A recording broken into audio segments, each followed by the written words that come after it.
Oke, pemilu 2024 udah lewat. Tapi, sadar atau enggak, pemilu kali ini tuh meninggalkan sesuatu. Semacam cermin yang retak dalam ingatan kita sebagai sebuah bangsa. Hari ini, kita akan coba lihat lebih dekat ke dalam retakan itu.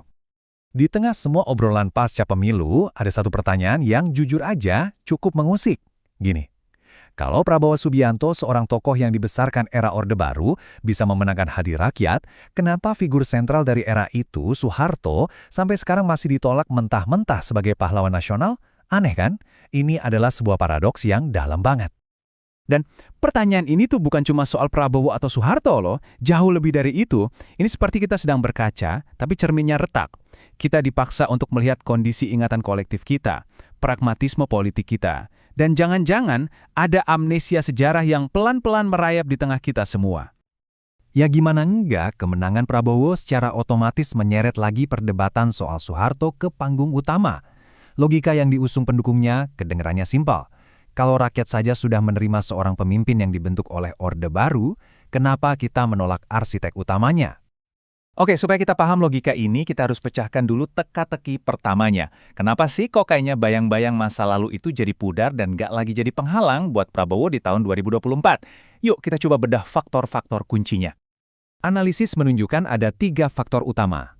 Pertama, demografinya udah beda total. Mayoritas pemilihnya adalah generasi muda yang sama sekali nggak punya memori langsung tentang Orde Baru. Kedua, strategi kampanye yang jenius, mengubah citra seorang jenderal menjadi figur gemoy. Dan ketiga, faktor yang nggak bisa dianggap remeh, efek Jokowi, dukungan dari presiden yang masih sangat populer. Nah, kutipan ini benar-benar merangkum pergeseran fokusnya. Coba deh bayangin, buat jutaan pemilih muda, narasi sejarah tentang penculikan aktivis itu rasanya seperti bab yang udah usang jauh banget. Sementara itu, persona gemoy di TikTok adalah kenyataan mereka sehari-hari. Disinilah pertarungan memori dimenangkan, bukan di buku sejarah, tapi di layar ponsel. Oke, setelah kita paham kenapa masa lalu Prabowo bisa dikesampingkan, sekarang kita harus lihat sisi lain dari koin ini, figur Soeharto sendiri. Apa sih yang membuat warisannya begitu membelah bangsa sampai hari ini? Disinilah letak inti masalahnya. Ada 2 narasi yang saling bertabrakan. Di satu sisi, ia dipuja sebagai bapak pembangunan yang membawa stabilitas ekonomi dan ketertiban. Tapi di sisi lain, ia dicap sebagai tiran Orde Baru yang memerintah dengan tangan besi selama 32 tahun, membungkam demokrasi, dan membangun rezim yang sangat korup. Sisi gelap ini bukan tuduhan yang enteng. Daftar dosa Orde Baru itu panjang banget. Pelanggaran HAM berat, KKN yang merajalela, dan pemberangusan demokrasi yang brutal. Inilah warisan kelam yang jadi inti penolakan terhadap status pahlawannya.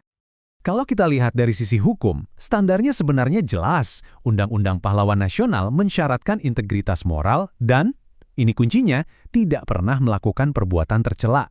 Inilah tembok hukum yang selama ini nggak bisa ditembus karena bagi para penentangnya, daftar dosa Orde Baru tadi adalah definisi dari perbuatan tercela itu sendiri. Dan disinilah semuanya menjadi rumit. Ketika kemenangan Prabowo bertemu dengan perdebatan soal Soeharto, lahirlah sebuah logika baru yang oleh sebagian kalangan dianggap, sangat mengkhawatirkan. Argumen dari para pendukung Soeharto sekarang kira-kira begini.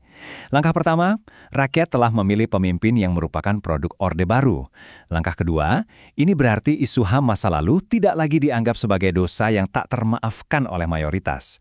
Kesimpulannya di langkah ketiga, maka jadi nggak konsisten dong kalau kita tetap menolak Soeharto sebagai pahlawan dengan alasan yang sama. Inilah inti dari logika baru tersebut. Hasil pemilu ditafsirkan sebagai pengampunan publik secara de facto. Seolah-olah suara di kotak suara itu telah mencuci bersih atau setidaknya memaafkan dosa-dosa masa lalu dari era Orde Baru. Ini membawa kita ke refleksi terakhir. Apa arti momen politik ini bagi identitas dan masa depan Indonesia sebagai sebuah bangsa? Pada akhirnya, perdebatan ini melampaui Prabowo dan Soeharto. Ini menjadi studi kasus tentang memori kolektif sebuah bangsa, bagaimana ia memilih untuk menghadapi masa lalunya dengan mengingat dan menyelesaikan, atau dengan melupakan dan melanjutkan. Ini membawa kita pada satu pertanyaan terakhir yang paling fundamental. Sejauh mana sebuah bangsa bersedia berkompromi dengan bab-bab tergelap dalam sejarahnya demi sebuah persepsi tentang masa depan? Jawaban atas pertanyaan inilah yang akan mendefinisikan wajah Indonesia di tahun-tahun mendatang.